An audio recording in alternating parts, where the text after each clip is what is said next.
afhayeenka madaxtooyada Jamhuuriyadda Soomaaliland Cabdullaahi Maxamed Daahir Cukuse ayaa waxa uu xaqiijiyay xukuumadda ay ka go'an tahay in doorashooyinka golayaasha deegaanka ee dawladaha hoose ay ku qabsamaan waqtigii loo asteeyay. afhayeenka madaxtooyada Soomaaliland Cabdullaahi Maxamed Daahir Cukuse ayaa shirkan jarayd ee uu ku qabtay xarunta qasriga madaxtooyada waxa uu ka sheegay in xukuumadda Soomaaliland ay ka go'an tahay in doorashooyinka golayaasha deegaanku ay ku qabsamaan waqtigii loo qoondeeyay.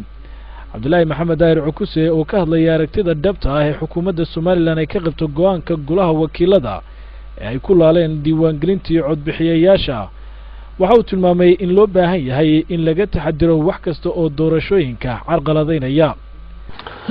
siyaasadda xukuumadduna iyadoo cad waxa weeye in aanay doorashada golayaasha deegaanadu waqtigeedii dhaafo, inay doorashada golayaasha deegaanadu qabsoonto. waayo haddii ay doorashadaasi dib u dhacdo waxa ay riixaysaa doorashadii golaha wakiilada, oo waxay riixaysaa doorashadii guurtida, oo waxay riixaysaa doorashadii madaxweynaha.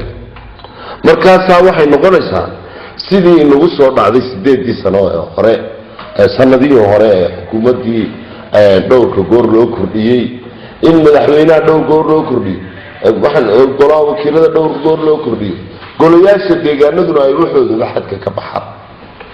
madaxweynaha Soomaaliland iyo xukuumadda uu hogaaminayaa waxa ay siyaasad cad ka leeyihiin qabsoomidda doorashada golayaasha qaranka ama doorashooyinku inay waqtigoodii dhacaan, waxaana ku adagnahay inay doorashadu waqtigeedii dhacdo. sidaa weeye xukuumaddu waxa ay ugu jeclay in lagu galo diiwaangelintii diyaarka ahayd ee taallay doorashada golayaasha deegaanada waqtigeedii.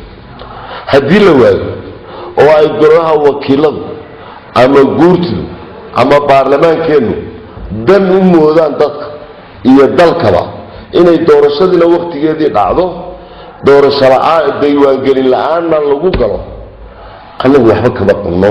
xukuumaddu wax la xisbi qabta ma jirto.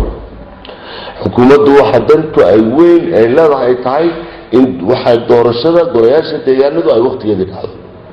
afhayeenka madaxtooyada Soomaaliland Cabdullaahi Maxamed Daahir waxa kale oo uu ka hadlay aragtida furista ururada siyaasadda oo uu tilmaamay in loo baahan yahay in ururada iyo xisbiyada qaranku ay u diyaar garoobaan tartan doorasho oo hufan. sidoo kale afhayeenku waxa uu kula dardaarmay saxaafadda Soomaaliland inay si xilkasnimo ah uga qayb qaataan tartanada doorashada ee la filayo inay dhawaanta ka qabsoomaan Soomaaliland, isagoo u soo jeediyay inay ka foojignaadaan wax kasta oo waxyeeli kara geedi socodka nabadda iyo dimuqraadiyadda Soomaaliland ka hana qaaday.